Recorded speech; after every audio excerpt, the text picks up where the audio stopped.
ಸ್ವಾಭಿಮಾನಿ ನ್ಯೂಸ್ಗೆ ಸ್ವಾಗತ. ಇಂದಿನ ಪ್ರಮುಖ ಸುದ್ದಿಗಳು. ಪತ್ರಿಕಾಗೋಷ್ಠಿಯಲ್ಲಿ ಇತ್ತೀಚೆಗೆ ಗಣಪತಿಯಪ್ಪ ಸ್ಥಾಪಿತ ರೈತ ಸಂಘ ರಾಜ್ಯ ಮಟ್ಟದ ಸಂಘಟನೆಗಳೊಂದಿಗೆ ವಿಲೀನವಾಗಿದೆ ಎಂದು ಹೇಳಿಕೆ ನೀಡಿರುವ ದಿನೇಶ್ ಶಿರ್ವಾಳ ಹೇಳಿಕೆಯಲ್ಲಿ ಯಾವುದೇ ಹುರುಳಿಲ್ಲ. ಗಣಪತಿಯಪ್ಪ ಸ್ಥಾಪಿತ ರೈತ ಸಂಘ ಯಾವುದೇ ರಾಜ್ಯ ಸಂಘಟನೆಗಳ ಜೊತೆಯಲ್ಲಿ ವಿಲೀನವಾಗಿಲ್ಲ ಮತ್ತು ಈ ಹೇಳಿಕೆ ನೀಡಿರುವ ದಿನೇಶ್ ಶಿರ್ವಾಳ ಇವರು ನವೆಂಬರ್ 8ರಂದು ಗಣಪತಿಯಪ್ಪ ಸ್ಥಾಪಿತ ರೈತ ಸಂಘಕ್ಕೆ ರಾಜೀನಾಮೆ ನೀಡಿರುತ್ತಾರೆ ಎಂದು ಗಣಪತಿಯಪ್ಪ ಸ್ಥಾಪಿತ ರೈತ ಸಂಘದ ಹೊಯ್ಸಳ ಗಣಪತಿಯಪ್ಪ ಪತ್ರಿಕಾಗೋಷ್ಠಿಯಲ್ಲಿ ತಿಳಿಸಿದರು. ಸಾಗರದಲ್ಲಿ ಈಗಾಗಲೇ ಇರುವ ರೈತ ಸಂಘಟನೆಗಳ ಜೊತೆಯಲ್ಲಿ ಇನ್ನು ಮುಂದೆ ಗಣಪತಿಯಪ್ಪ ಸ್ಥಾಪಿತ ರೈತ ಸಂಘ ಒಟ್ಟುಗೂಡಿ ಹೋರಾಟಗಳನ್ನು ಮಾಡುತ್ತದೆ. ಈಗಾಗಲೇ ನವೆಂಬರ್ 22ರಂದು ನನ್ನನ್ನು ಗಣಪತಿಯಪ್ಪ ಸ್ಥಾಪಿತ ರೈತ ಸಂಘಕ್ಕೆ ಅಧ್ಯಕ್ಷರನ್ನಾಗಿ ಆಯ್ಕೆ ಮಾಡಲಾಗಿದೆ ಎಂದು ತಿಳಿಸಿದರು. ಈ ಸಂದರ್ಭದಲ್ಲಿ ರೈತ ಸಂಘದ ಕೋಡಿಹಳ್ಳಿ ಚಂದ್ರಶೇಖರ್ ಬಣದ ಕನ್ನಪ್ಪ ಹೊಸಕೊಪ್ಪ, ಹಿರಿಯ ರೈತ ಮುಖಂಡ ಚಂದ್ರಶೇಖರ್, ರಾಜ್ಯ ರೈತ ಸಂಘದ ಸಾಗರ ತಾಲೂಕು ಅಧ್ಯಕ್ಷ ಮಂಜಪ್ಪ ಎಂಬಿ, ಪುಟ್ಟಣ್ಣಯ್ಯ ಬಣದ ಜಯಲಕ್ಷ್ಮಿ ನೇದರವಳ್ಳಿ, ಕೆಟಿ ಗಂಗಾಧರ್ ಬಣದ ಅರುಣ್ ಕಸವೆ ಮಾತನಾಡಿದರು.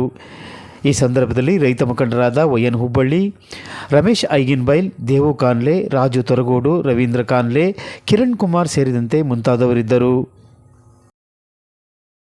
ಹಾಗೆ ಆ ಒಟ್ಟಾಗುವ ಕೆಲಸ ನಮ್ಮ ಸಾಗರ ತಾಲೂಕಿನಲ್ಲಿ ಪ್ರಥಮವಾಗಿ ಆಗಬೇಕು ಅನ್ನೋದು ನನ್ನ ಅಭಿಪ್ರಾಯವನ್ನು ವ್ಯಕ್ತಪಡಿಸಿದೆ. ಅದೇ ನಿಟ್ಟಿನಲ್ಲಿ ನಾನು ನಮ್ಮ ಸಾಗರ ತಾಲೂಕಿನಲ್ಲಿರುವ ಎಲ್ಲ ಸಂಘಟನೆಗಳ ಅಧ್ಯಕ್ಷರನ್ನ ಭೇಟಿಯಾಗಿ ನಾನು ಮಂಜಪ್ಪನವರು ಇವತ್ತು ಎಲ್ಲರೂ ಒಮ್ಮತಕ್ಕೆ ಬಂದಿದ್ದೇವೆ. ಎಲ್ಲರ ನಾಯಕತ್ವದಲ್ಲಿ 5 ಜನರ ನಾಯಕತ್ವದಲ್ಲಿ ಮುಂದಿನ ರೈತ ಹೋರಾಟಗಳನ್ನು ಸಾಗರದಲ್ಲಿ ನಡೆಸಬೇಕು. ಹಾಗೆ ಈ ಎಲ್ಲ ಬಣಗಳಲ್ಲೂ ಕೂಡ ಜಿಲ್ಲಾಧ್ಯಕ್ಷರುಗಳಿದ್ದಾರೆ, ರಾಜ್ಯಾಧ್ಯಕ್ಷರುಗಳಿದ್ದಾರೆ. ಒಂದೇ ವೇದಿಕೆಗೆ ತರುವಂತ, ಒಂದೇ ಬ್ಯಾನರ್ಗಳಿಗೆ ತರುವಂತ ಕೆಲಸ ಮುಂದಿನ ಆಗ್ಬೇಕಾದ್ರೆ ಅವರೆಲ್ಲರ ಅಭಿಪ್ರಾಯವನ್ನು ಕ್ರೋಢೀಕರಿಸಬೇಕಾಗುತ್ತೆ. ಈಗ ಇವತ್ತಿನ ದಿವಸ ನಾವು ಎಲ್ಲ ಬಣದ ಅಧ್ಯಕ್ಷರು ಕೂಡ, ತಾಲೂಕು ಅಧ್ಯಕ್ಷರು ಕೂಡ ಒಟ್ಟಿಗೆ ರೈತ ಹೋರಾಟವನ್ನು ತಾಲೂಕಿನಲ್ಲಿ ಮಾಡಬೇಕು ಅನ್ನೋ ತೀರ್ಮಾನಕ್ಕೆ ಈಗಾಗಲೇ ಬಂದಿದೆ. ಹಾಗೆ ನಿಮ್ಮ ಮಾಧ್ಯಮದ ಮೂಲಕ ಮೊನ್ನೆ ಒಂದು ಪತ್ರಿಕಾಗೋಷ್ಠಿಯನ್ನ ಗಣಪತಿಯಪ್ಪ ರೈತ ಸಂಘದ ಅಧ್ಯಕ್ಷರಾದ ದಿನೇಶ್ ಶಿರ್ವಾಳ ಅವರು ಒಂದು ಪತ್ರಿಕಾ ಹೇಳಿಕೆಯನ್ನು ಕೊಟ್ಟಿದ್ದಾರೆ. ಗಣಪತಿಯಪ್ಪ ರೈತ ಸಂಘ ಚುನ್ನಪ್ಪ ಪೂಜಾರಿ ಕರ್ನಾಟಕ ರಾಜ್ಯ ರೈತ ಸಂಘದ ಜೊತೆಗೆ ವಿಲೀನ ಆಗಿದೆ. ಅದಾಗಿಲ್ಲ. ಸಾಗರ ತಾಲೂಕಿನಲ್ಲಿರುವ ಗಣಪತಿಯಪ್ಪ ರೈತ ಸಂಘ ಇನ್ನೂ ಅಸ್ತಿತ್ವದಲ್ಲಿದೆ. ದಿನೇಶ್ ಅವರು ಆ ಹೇಳಿಕೆಯನ್ನ, ಆ ಪತ್ರಿಕಾಗೋಷ್ಠಿಯನ್ನ ಮಾಡಿರೋದು ಸರಿಯಲ್ಲ ಅಂತ ನನ್ನ ಭಾವನೆ. ಯಾಕೆ ಅಂತಂದ್ರೆ ದಿನೇಶ್ ಅವರು ಇದೇ ತಿಂಗಳು 8ನೇ ತಾರೀಕು ಗಣಪತಿಯಪ್ಪ ಸ್ಥಾಪಿತ ರೈತ ಸಂಘಕ್ಕೆ ಅವರ ರಾಜೀನಾಮೆಯನ್ನು ಕೊಟ್ಟಿರ್ತಾರೆ. ಹಾಗಾಗಿ ಅವರ ಹೇಳಿಕೆ ಅಧಿಕೃತ ಅಲ್ಲ ಅಂತ ಹೇಳಿ ನಾನು ಈ ಸಂದರ್ಭದಲ್ಲಿ ತಮ್ಮನಿಗೆ ತಿಳಿಸಕ್ಕೆ ಬಯಸ್ತೀನಿ. ಹಾಗೆ ನಮ್ಮ ಸಂಘಟನೆ ನಿನ್ನೆ ನಡೆದಂತ ಸಭೆಯಲ್ಲಿ ನನ್ನನ್ನ ಗಣಪತಿಯಪ್ಪ ಸ್ಥಾಪಿತ ರೈತ ಸಂಘಕ್ಕೆ ಸರ್ವಾನುಮತದಿಂದ ಅಧ್ಯಕ್ಷನನ್ನಾಗಿ ಆಯ್ಕೆ ಮಾಡಿದ್ದಾರೆ. ಮುಂದಿನ ದಿನಗಳಲ್ಲಿ ಆ ಸಂಘಟನೆಯ ಜವಾಬ್ದಾರಿಯನ್ನು ನನ್ನ ಮೇಲೆ ಕೊಟ್ಟಿದ್ದಾರೆ. ನಾನು ಅಧ್ಯಕ್ಷನಾಗಿ ಅದನ್ನು ಮುಂದುವರಿಸ್ಕೊಂಡು ಹೋಗ್ತೀನಿ ಅಂತ ಹೇಳಿ ಈ ಸಂದರ್ಭದಲ್ಲಿ ತಮಗೆ ತಿಳಿಯಪಡಿಸ್ತೀನಿ. ಹಾಗೆ ತಾಲೂಕಿನಲ್ಲಿ ಹಲವಾರು ರೈತ ಸಮಸ್ಯೆಗಳಿವೆ. ಅದನ್ನು ಹೇಳಕ್ ಹೋದ್ರೆ ದೊಡ್ಡ ಪಟ್ಟಿನೇ ಆಗಿದೆ. ಆ ಎಲ್ಲ ಸಮಸ್ಯೆಗಳ ವಿರುದ್ಧ ನಾವೆಲ್ಲ ಬಣಗಳ 5 ಬಣಗಳ ತಾಲೂಕು ಅಧ್ಯಕ್ಷರು ಮತ್ತು ನಮ್ಮ ಹಿರಿಯರು ಇನ್ನೂ ಇದ್ದಾರೆ. ತುಂಬಾ ಜನ ಹಿರಿಯರು ಇಲ್ಲಿ ಅನುಭವಿಗಳಿದ್ದಾರೆ ರೈತ ಸಂಘದಲ್ಲಿ. ಅಂತ ಎಲ್ಲ ಹಿರಿಯರನ್ನ ಮುಂದಿನ ತಿಂಗಳು ಕೊನೆಯ ವಾರದಲ್ಲಿ ಒಂದು ಸಭೆಯನ್ನ ಕರೆಯುವ ಆಲೋಚನೆ ಕೂಡ ನಾವು ಮಾಡ್ತಾ ಇದ್ದೇವೆ. ಎಲ್ಲ ಹಿರಿಯರನ್ನ ಆ ವೇದಿಕೆಯಲ್ಲಿ ತಂದು ಅವರ ಅಭಿಪ್ರಾಯಗಳನ್ನ, ಅವರ ಅನುಭವಗಳನ್ನ ನಾವು ಕ್ರೋಢೀಕರಿಸಿ ಮುಂದಿನ ರೈತ ಪರ ಹೋರಾಟಗಳನ್ನ ನಾವು ತಾಲೂಕಿನಲ್ಲಿ ಹಮ್ಮಿಕೊಂತ ಇದ್ದೇವೆ.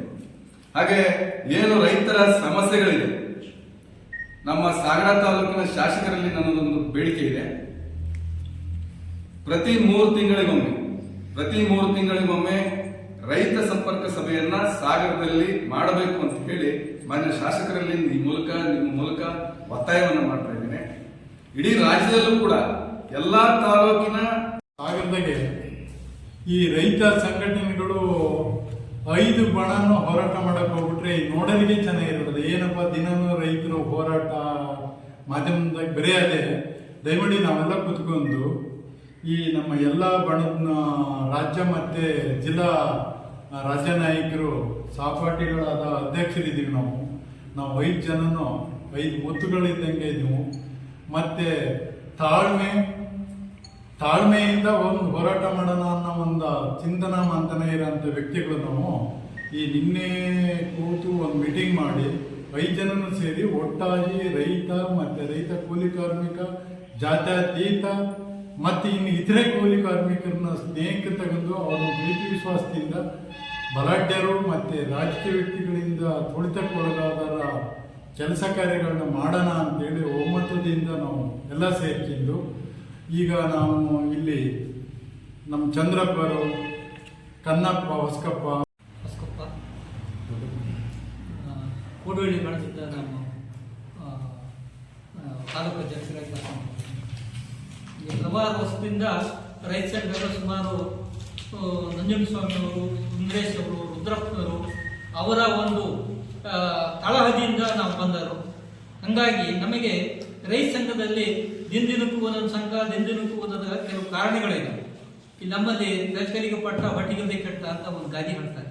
ಹಾಗೆ ನಮಗೆ ರೈತ ಸಂಘದ ಹೋರಾಟದ ತತ್ವ ವಿಚಾರಗಳು ಕೆಲವರಿಗೆ ಗೊತ್ತಿಲ್ಲ ಅಂತ ಮಾಡೋದು.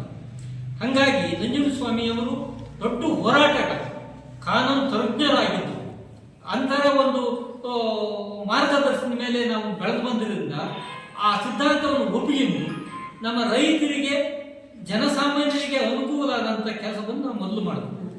ಅದಕ್ಕಾಗಿ ನಾವು ಅದು ಪಡಿಬೇಕು ಅಂತಂದ್ರೆ ಹೋರಾಟ ಮಾಡಬೇಕಾಗುತ್ತೆ. ಈಗಿನ ಸರ್ಕಾರ ತಮಗೆ ಗೊತ್ತಿದೆ, ಹೋರಾಟ ಮಾಡದೇನೆ ಅಳದೇನೆ ಯಾರು ಹಾಲು ಕೊಡ್ಸಲ್ಲ ಅಂತಾರೆ. ಆದ್ರಿಂದ ನಮ್ಮ ತಾಲೂಕಲ್ಲಿ ಅರಣ್ಯ ಇಲಾಖೆ ಇರ್ಬೋದು, ಕಂದಾಯ ಇಲಾಖೆ ಇರ್ಬೋದು, ಪುರಸಭೆ ಇಲಾಖೆ ಇರ್ಬೋದು, ಯಾವುದೇ ಇಲಾಖೆ ಇರ್ಬೋದು, ಒಬ್ಬ ರೈತರ ಹೋದ್ರೆ ಕಡೆಗಣಿಸ್ತಾರೆ. ಬಾಗಿಲಲ್ಲಿ ನಿಂತ್ಕೊಂಡು ನಮ್ಮ ಹಳ್ಳಿ ರೈತರು ಹೋಗ್ಕೊಂಡು ಗಂಟೆ ಕಾಯ್ತಾರೆ. ಅವ್ರು ಒಳಗೆ ಕರೆದ್ರು ಕರೆಯ ತನಕ ಹೋಗಲ್ಲ, ಅವ್ರ ಕೆಲಸನೂ ಮಾಡ್ಕೊಡಲ್ಲ. ಅಂಥ ಸಮಸ್ಯೆ ಎಲ್ಲ ಬಗೆಹರಿಸಬೇಕು. ಮತ್ತು ಮೇಲಾಗಿ ನಮ್ಮ ಇದು ಅರಣ್ಯ ಇಲಾಖೆಯವರು ರೈತರಿಗೆ ಕಾಡು ಪ್ರಾಣಿಗಳಿಂದ ತುಂಬ ನಷ್ಟ ಆಗಿದೆ.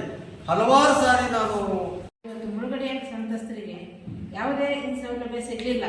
ಕೆಲವು ಜನ ಬುದ್ಧಿವಂತರಿದ್ದರೆ ಸಿಕ್ಕಿದೆ ಬಿಟ್ಟರೆ ಕೆಲವರು ಏನು ಗೊತ್ತಿರ್ತಾರೆ ಪಾಪ ಇವತ್ತಿಗೂ ಸಿಗಲಿಲ್ಲ. ಇವತ್ತಿಗೂ ಅವರಿಗೆ 90% ಮನೆ ಸಿಕ್ಕಿಲ್ಲ, ನೆಲ ಜಾಗ ಮಂಜೂರಾತಿ ಆಗಿಲ್ಲ. ಇನ್ನೂ ಕೆಲವರು ಬಗರಕ್ಕೂ ಮಂಜೂರಾತಿ ಆಗಿದೆ. ಎಷ್ಟೋ ಜನರಿಗೆ ಈ ದುಡ್ಡಿದ್ದವರು ಮಂಜೂರಾತಿ ಮಾಡಿಸ್ಕೊಂಡಿದ್ದಾರೆ, ದುಡ್ಡು ಕೊಟ್ಟು ಏನು ಕೊಡೋಕ್ಕಾಗದಂಥ ಪರಿಸ್ಥಿತಿಯಲ್ಲಿ ಇರೋರಿಗೆ ಇವತ್ತು 1 ಗುಂಟೆ ಜಾಗ ಮಂಜೂರಾತಿ ಆಗಿಲ್ಲ. ಅಂಥವರಿಗೆ ಅಂಥವ್ರು ಎಲ್ಲೆಲ್ಲಿದ್ದಾರೆ, ಯಾವ ಊರಾಗ ಎಲ್ಲಿದ್ದಾರೆ, ಯಾವ ಗ್ರಾಮ ಪಂಚಾಯತಿ ಮಾಡ್ತಾರೆ ಅವರನ್ನು ಹುಡುಕಿ ಅಂಥವರಿಗೆ ಜಮೀನು ಕೊಡಿಸೋಂಥ ವ್ಯವಸ್ಥೆ ಇವತ್ತು MLA ಅವರು ಮಾಡಬೇಕು. ಅದನ್ನು ಪಟ್ಟಿ ಮಾಡಬೇಕು ಅವರು ಅಂತ ನಾನು ಮನವಿ ಮಾಡ್ಕೊಳ್ತೀನಿ. ಉದ್ದೇಶನ ಆಲ್ರೆಡಿ ಈಗ ಹೇಳಿದ್ದಾರೆ. ವಿಶೇಷ ಏನಾಯಿತು ಅಂದರೆ ಮನೆ ಒಂದು 3 ಬಾಗಿಲು ಅಂತ ಇದೆ. ಎಲ್ಲರೂ ರೈತ ಮುಖಂಡಗಳೇ. ಅದನ್ನ ಒಂದೊಂದು ಅಭಿಪ್ರಾಯ ಇದೆ, ಒಂದೊಂದ್ರ ಬಗ್ಗೆ ಹೋರಾಟ ಮಾಡ್ತಿದ್ವಿ. ಅಲ್ಲಿ 4 ಜನ, ಇಲ್ಲಿ 4 ಜನ. ಯಾಕೆಂದ್ರೆ ನಾನು ಈ ಬಣ, ನಾನು ಆ ಬಣ ಅಂತ ಎಲ್ಲೂ ಜನಸಂಖ್ಯೆ ಇರಲಿಲ್ಲ. ಯಾವುದೇ ವಿಷಯದಲ್ಲಾಗಲಿ ಹೋರಾಟದಲ್ಲಾಗಲಿ ಜನಸಂಖ್ಯೆ ಇಲ್ಲ ಅಂತಂದ್ರೆ ಅಲ್ಲಿ ಆ ತಾಕತ್ತಿರೋದಿಲ್ಲ, ಆ ಸಂಘಟನೆಗಳಂತ ತಾಕತ್ತಿರೋದಿಲ್ಲ. ಆ ಕಾರಣಕ್ಕಾಗಿ ನಾವು ಇದನ್ನೆಲ್ಲ ಕೂತು ಮಾತಾಡ್ಕೊಂಡು ಚರ್ಚೆ ಮಾಡಿ ಎಲ್ಲರೂ ಒಟ್ಟಾಗಿ ಯಾವುದೇ ವಿಷಯ, ಸಾಗರ ತಾಲೂಕಿನಲ್ಲಿ ಯಾವುದೇ ವಿಷಯ ರೈತರ ಬಗ್ಗೆ ಹೋರಾಟ ಮಾಡೋದಾಗಲಿ ಎಲ್ಲರೂ ಸೇರ್ಕೊಂಡು ಹೋರಾಟ ಮಾಡೋ ಅಂತ ಮಾತಾಡ್ಕೊಂಡು ಈ ಹೊತ್ತೊಂದು ಪತ್ರಿಕಾ ಸ್ಟೇಟ್ಮೆಂಟ್ ಕೊಟ್ಟು ಇನ್ನು ಮುಂದೆ ಯಾವುದೇ ಹೋರಾಟ ಅದನ್ನು ನಾವು ಎಲ್ಲ ಬಣಗಳು ಕೂತ್ಕೊಂಡು ಮಾತಾಡ್ಕೊಂಡು ಚರ್ಚೆ ಮಾಡಿ ಯಾವ ರೀತಿ ಮಾಡಬೇಕು, ಯಾರು ಮಾಡಬೇಕು, ಹ್ಯಾಗೆ ಮಾಡಬೇಕು ಮಾತಾಡ್ಕೊಂಡು ಮಾಡಬೇಕು ಅಂತೇಳಿ ಇವತ್ತು ಈ ಪತ್ರಿಕಾ ಸ್ಟೇಟ್ಮೆಂಟ್ ಕೊಡ್ತಾ ಇದ್ದೀವಿ. ಇನ್ನು ಮುಂದೆ ಯಾವುದೇ ಹೋರಾಟ ಮಾಡದಿದ್ರು ಎಲ್ಲ ಬಣಗಳು ಸೇರ್ಕೊಂಡು ಒಟ್ಟಿಗೆ ಮಾಡ್ತೀವಿ ಅಂತ ಹೇಳಿ